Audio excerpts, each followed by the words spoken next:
अस्सलामुअलैकुम वरहमतुल्लाहि वबरकातुहू। मोहतरम नाज़रीन, जैसा कि आपको मालूम है, इससे पहले वीडियो में आपको इत्तला हो चुकी होगी कि मैं इस वक्त अंजार कच्छ भुज गुजरात में हूँ।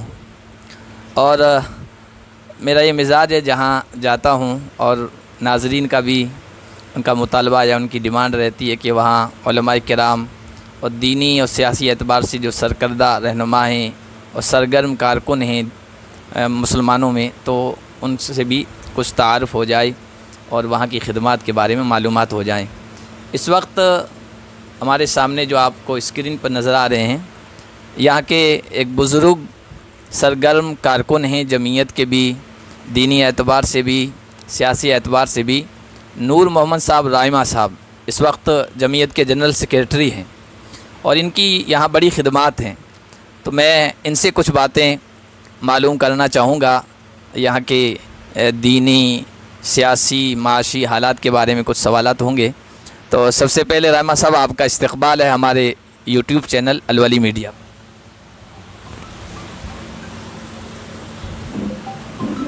हाँ, यहाँ पर आप जमीयत से कैसे वाबस्ता हुए, कब से जुड़े? 1976 के अंदर हमारे उस वक्त एक केस बन गया था हमारा, और काले खान वकील को ले आया था मैं 1976 जनवरी महीने में।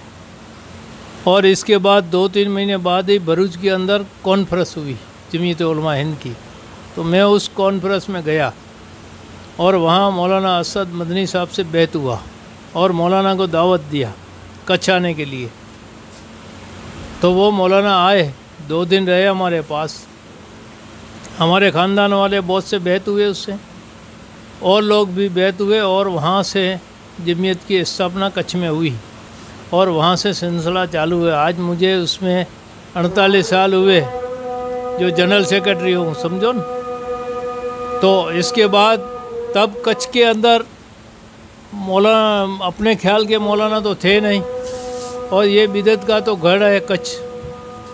करीबन मुसलमान आज की तारीख में अभी 4-4.5 लाख है, लेकिन मोहिबिन हजरत है, दूसरे अहले हदीस है, तीसरे नंबर पे जमात वाले है देवबंदी ख्याल के। और उस वक्त तो मौलाना 2 खन थे। इसके बाद हम लोगों ने 1987 में मदरसा खोला, नागौर मदरसा 86 के अंदर। उसमें से फारिग हुए अभी तक 180 लड़के आलिम हुए, 10 लड़के मुफ्ती हुए, और हाफिज़ करीबन 150 के ऊपर हुए। और इससे पहले सिर्फ 2 ही थे देवबंदी ख्याल के, आज इतने हैं। एक लड़कियों का भी मदरसा खुला हुआ है 5 साल से, मकतब भी चलते हैं हमारा वास्ता। और फिर मैं जब 76 में लगा जमीयत में, इसके बाद जमात वालों से भी ताल्लुक़ हो गया, तबलीग जमात से वाबस्ता। तो 80 की साल में मैंने चिल्ला भी लगाया। इसके बाद 4 महीने भी 3-4 मरतबा लगाया, और हर जमात के साथ अपना ताल्लुक़, निजामुद्दीन से भी ताल्लुक़ इतना है, जमीयत से भी, और जो अपना हम ख्याल है उन सब के साथ अपना ताल्लुक़ रहता है। दारुल उलूम के साथ जमात की लाइन से, फिर मदारिस की लाइन से, फिर अपना दावत और तबलीग की लाइन से, और दूसरे सियासी तो हमेशा हम, पहले मैं कम्युनिस्ट पार्टी में था, पहले। इसके बाद ये इधर छोड़ दिया, लेकिन जब भी ज़रूरत पड़ती है, कोर्टों का केस होता है, वो होता है, तो हम हर लाइन से मदद करते हैं। और कच्छ के अंदर कई वक़फ़ मिलकतें हैं जिसका रजिस्ट्रेशन कम से कम मैंने नहीं कराया तो 100-150 मस्जिद वालों का रजिस्ट्रेशन कराया, उनकी फ्री में सलाह देने की कोई खर्च नहीं। हम हमेशा हमारे फ्री में ही काम किया है, और सबसे जो काम किया है वो सब में फ्री में किया है। किसी से मुआहदा नहीं लिया है कि नहीं किसी के पास नौकरी की है।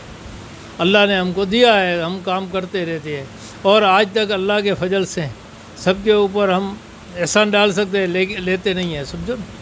इसी तरह ये होता है। अभी जब आपने मदरसा कायम किया, उस वक्त वो माहौल नहीं था, मुखालिफ माहौल होगा, तो परेशानियाँ नहीं आई? परेशानियाँ बहुत थी, बहुत परेशानियाँ थी, लेकिन अल्लाह के फजल से आस्ते आस्ते चलता गया। पहले हमारे पास फिजा नहीं थी पढ़ाने की, माहौल नहीं था, तो ये जलजला आया न, तब तक तो 50-100 बच्चे रहते थे मुश्किल ही से। हम पहले रमज़ान में चंदा करते थे, फिर रमज़ान बाद ईद के दूसरे दिन जाते थे बनासकाठा साबरकाठा उस्तादों को लेने के लिए, पढ़ाने के लिए। राजस्थान भी गया था मैं, बाड़मेर, और इसके बाद बच्चों को लेने जाते थे। लेकिन आज अल्लाह के फजल से बच्चे वक्त पे आ जाते हैं। जलजला आया, इसके बाद काफ़ी काम हुआ है। और पहले 1979 में मोरबी होनारत आई, तभी भी कच्छ में बहुत तबाही हुई थी, तो हम लोगों ने रिलीफ कैंप ने उस टाइम पे किया था।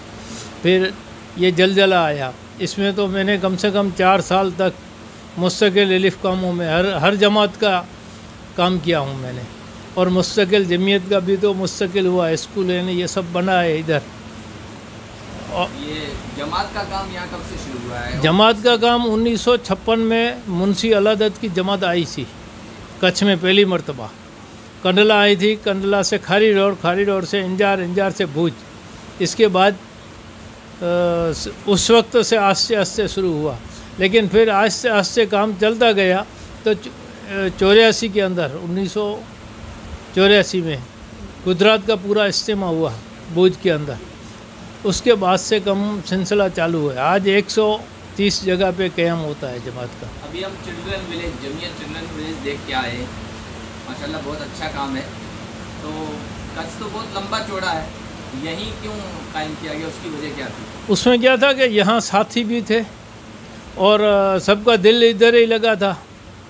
और मौलाना साहब असद मदनी साहब तो हमेशा हर 3 साल बाद मुझे इधर आते ही थे हमारे पास, इसलिए ताल्लुक़ भी था। और भुज में तो दारुल उलूम था, तो दूसरे नंबर का शहर इंजार था, इसीलिए ये इसको पसंद किया। एक बात और, जैसे यहाँ पर तकसीम हो गया मुल्क, उससे पहले यहाँ के लोग इल्म हासिल करने कहाँ जाते थे? उसके पहले जाते नहीं थे इल्म, मकतब ही, कोई पढ़ा लिखा ही नहीं था। चलिए ठीक है, ऐसा। जज़ाकुमुल्लाह खैरा। ये थे नूर मोहम्मद साहब राइमा, जो यहाँ के बहुत पुराने सरगर्म कारकुनों में से हैं दीनी और सियासी एतबार से। और हमारे बुज़ुर्ग मोहतरम मखदूम हैं मौलाना हबीबुल्लाह साहब, चचा हैं, बड़े अब्बा हैं।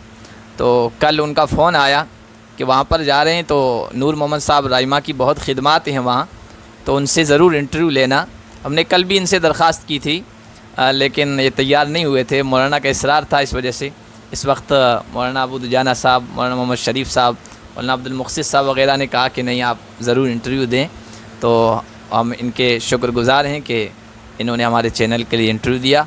और ये यहाँ के जो यहाँ की दीनी खिदमात हैं, सरगर्मियाँ हैं मिल्लत की, मिली, तो उनके तारुफ़ का इंशाअल्लाह ज़रिया बनेगा। आप सब हज़रात इन तमाम मुखलिसीन के लिए दुआ ज़रूर करें, दुआओं में याद रखें। अस्सलामु अलैकुम वरहमतुल्लाहि वबरकातुहू।